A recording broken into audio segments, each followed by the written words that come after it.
Welcome back, and in today's video I'm going to discuss a topic that was brought up by one of my subscribers, and he asked me, what kind of clothes do I wear during the winter months and how do I survive?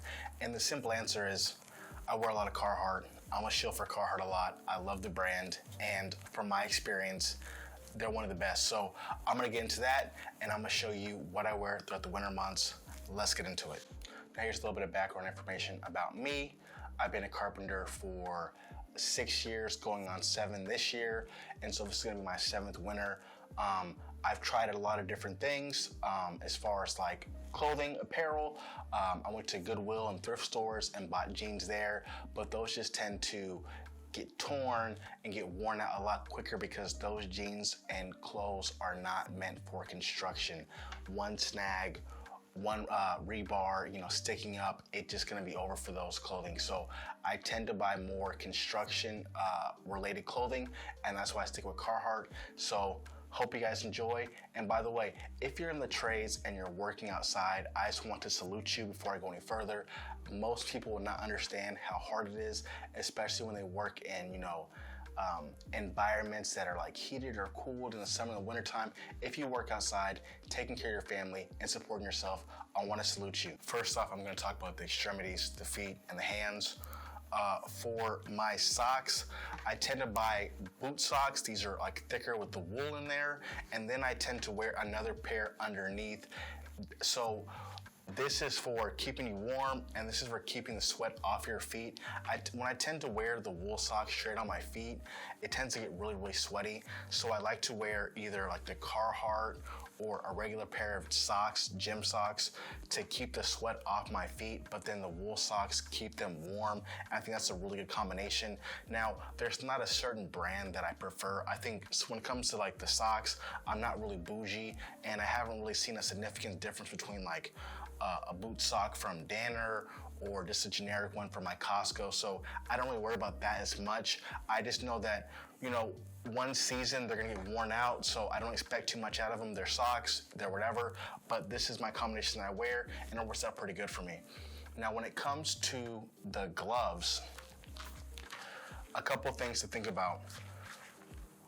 A lot of jobs are going to require you to wear gloves because you're going to avoid splinters or cuts, and so if they require that, they're going to provide these for you.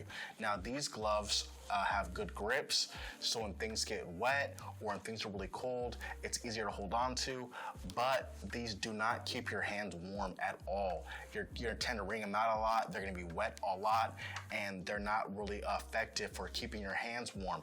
Now, if you go the other route and buy like some of these Carhartt, almost like hiking or skiing gloves, they're decent, but the problem is they're not good for dexterity. They're not good for picking up small little items. Like say if you're framing outside, you're screwing in steel studs, or you're trying to nail things, these are not going to be great. These are like wearing like oven mitts or hockey gloves.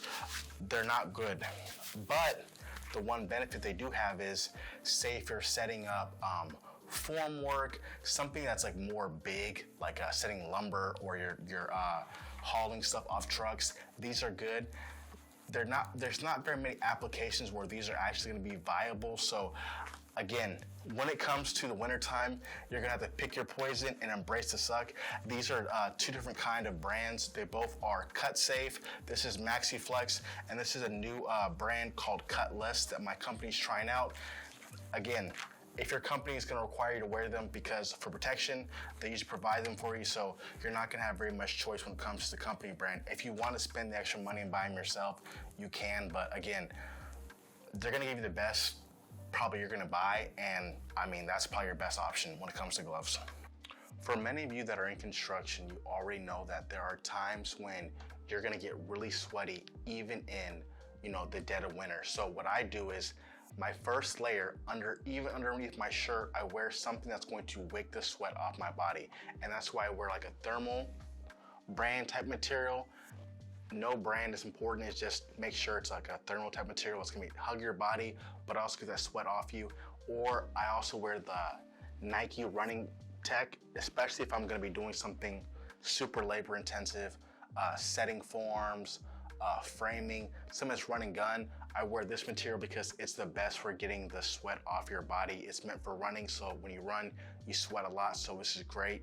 And again, I want to get the sweat off me as soon as possible because there's going to be times when if there's downtime, there's some times where you go to break, so you want to make sure that that sweat is not pooling on you, causing you to get pneumonia or sick. Now, when it comes to what I wear on the outside, I don't wear rain jackets. I usually just wear a hoodie, and I usually depends on the severity of how cold it is, like how thick of a hoodie I wear, because again, as carpenters, you're running around, so you want to make sure you're having that balance of protection from the elements, but also not making your life more difficult because you're sweating constantly, or it's just you're wearing a lot of material on you that's not needed. So for the most part, I just wear a sweatshirt, and if it's a regular sweatshirt like this Patriot one, I just wear a high-vis vest over it. That's usually good. At the end of the day, I'll just take all this wet stuff off, or all this stuff that's been, sweated in, throw it in the back of my truck, and then put a new clean hoodie on, and I should be good to go. Now, if it's really cold outside, I wear my Carhartt sweatshirt. This is like the Thermal 3, and what's great about it is that it's high vis, and so you don't have to worry about what you're wearing underneath that. And it's great for when you're working outside in the darkness and you need that extra protection, as far as like if you're flagging or if you're working around heavy machinery and it's dark outside, as the winter months tend to be. This is great because like the high vis. And this year I got something new. I got one of these Carhartt vests. Now, I've always seen the vest on a lot of the jobs, and I always thought, like, is there really a point to that? But one thing this does do is it does lock in a lot of the heat without having the cumbersome like sleeves of a long jacket, and that makes it, I really think it's the best of both worlds. So far, I've loved it. It's only been November, but it's been we've had some pretty cold days so far, and it's been above and beyond keeping me warm, so I really enjoy this.